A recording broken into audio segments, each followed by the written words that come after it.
Salut Makers, c'est Bran, j'espère que vous allez bien. On se retrouve aujourd'hui pour un nouvel épisode et un nouveau giveaway. C'est parti.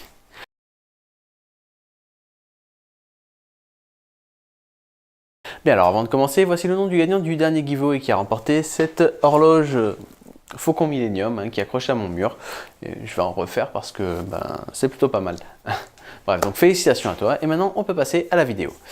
Alors pour aujourd'hui, j'ai décidé qu'on allait parler de jeux vidéo. Ça fait longtemps que je ne me suis pas fait une petite vidéo sur des jeux vidéo et du coup je me suis dit que c'était l'occasion.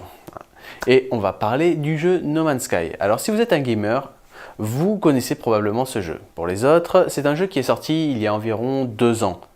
C'est un jeu basé sur l'exploration spatiale, un monde ouvert. Et en fait, il avait fait beaucoup parler de lui quand il a été annoncé. Parce que les développeurs, quand ils l'ont annoncé, ils ont annoncé vraiment quelque chose de très gros.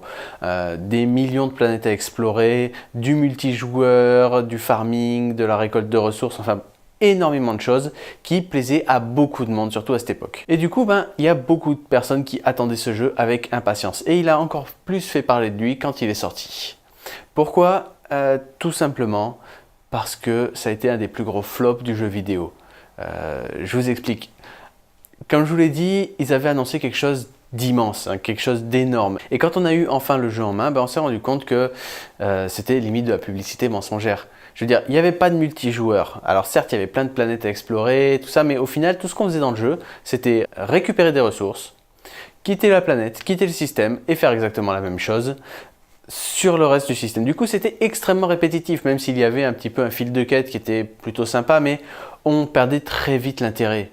Du coup, c'était tellement mauvais, ça a tellement fait parler de lui que Steam, la plateforme de jeux vidéo, a proposé à toute personne qui avait acheté ce jeu, qu'ils aient fait plus de 2 heures ou pas sur le jeu, de les rembourser intégralement, ce que normalement ils ne font pas après 2 heures de jeu cumulées.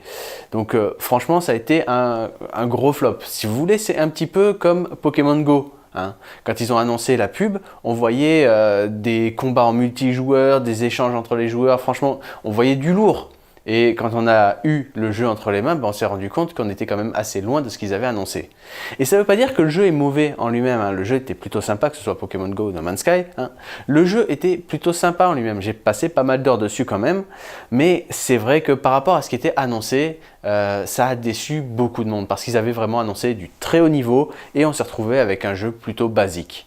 Donc voilà, ça fait pas mal parler de lui. Alors du coup, vous allez me dire, mais pourquoi tu nous parles d'un jeu qui est sorti il y a 2 ans et qui était une catastrophe? Eh bien parce que récemment, ils ont sorti une nouvelle mise à jour qui permet le multijoueur, enfin le vrai multijoueur. Alors il n'est pas vrai multijoueur, mais quand même c'est beaucoup plus développé qu'avant. Du coup, personnellement, je m'y suis remis et ça a permis à pas mal de personnes de se remettre à ce jeu et de découvrir que le jeu avait pas mal évolué. Maintenant, on peut avoir en plus d'un vaisseau des flottes entières, on peut construire de véritables bases dessus. Vraiment, c'est beaucoup plus développé, il y a beaucoup plus de missions, c'est beaucoup plus intéressant. Et surtout, on n'a pas les mêmes attentes qu'il y a 2 ans. Donc, ça commence à plaire à beaucoup de monde. D'ailleurs, si vous allez sur YouTube et que vous tapez No Man's Sky, vous voyez pas mal de vidéos qui commencent à débarquer. Parce que tout le monde prend la mise à jour du multijoueur et tout le monde commence à y jouer. Franchement, c'est plutôt sympa. Donc, voilà, c'est une assez bonne chose. Et du coup, je me suis dit que ça serait sympa de vous faire un petit print sur ce jeu. Alors du coup, je suis allé sur Thingiverse et il n'y a pas encore grand chose d'intéressant à imprimer. Mais j'ai fini par vous trouver un petit modèle, une petite figurine. Et cette figurine, la voici. Alors il s'agit d'un petit vaisseau, plus exactement c'est le premier vaisseau spatial que l'on a dans le jeu.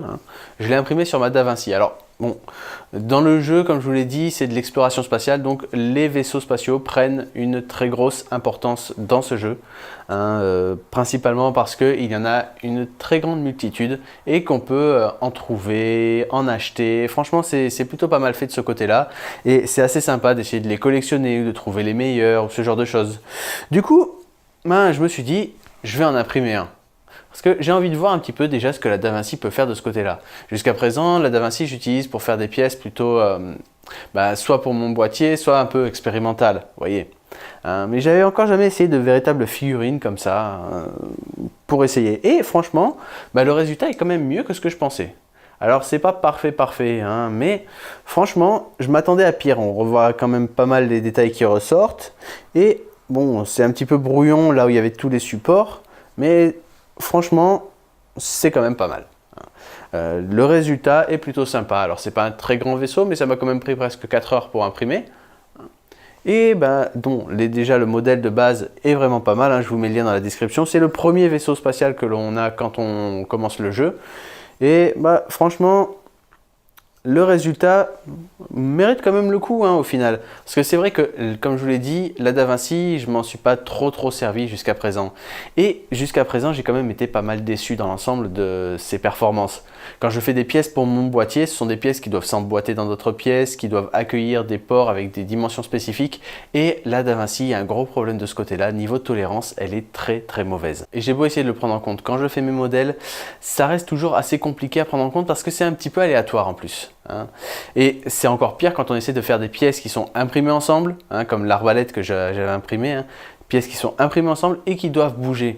Hein. S'il n'y a pas un très gros écart entre chaque, si la tolérance n'est pas très élevée de ce côté-là de base sur le modèle, ça ne marchera pas. J'avais essayé d'autres modèles, print in place, hein, modèle où une fois qu'on l'a imprimé, on peut déjà l'actionner et ça ne marchait pas, tout était fusionné.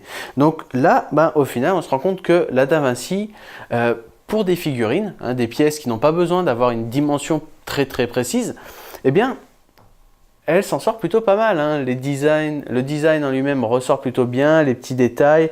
Bon, il faut l'avoir entre les mains aussi pour voir, parce qu'entre les reflets et l'étrange effet que se fait ce filament à chaque fois avec cette machine, hein, c'est-à-dire qu'il est un peu translucide. J'arrive pas à trouver des filaments normaux, hein, comme j'utilise pour mon Anycubic ou quoi que ce soit. C'est toujours des filaments légèrement translucides. Je ne sais pas ce qu'ils veulent montrer de ce côté-là, mais bon, c'est un peu dommage, parce que si ça pouvait imprimer en pleine couleur, plutôt que ce truc un petit peu brillant, un petit peu, je sais pas en fait, voilà, ça serait pas mal. Sauf que trouver ces filaments, c'est assez compliqué et assez cher en plus.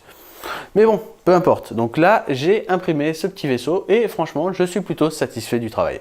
Alors, je sais, c'est pas une horloge, je sais pas, je vous ai un petit peu habitué peut-être à mieux niveau giveaway, mais franchement, bah, de temps en temps, ça fait du bien de revenir un petit peu à l'impression 3D.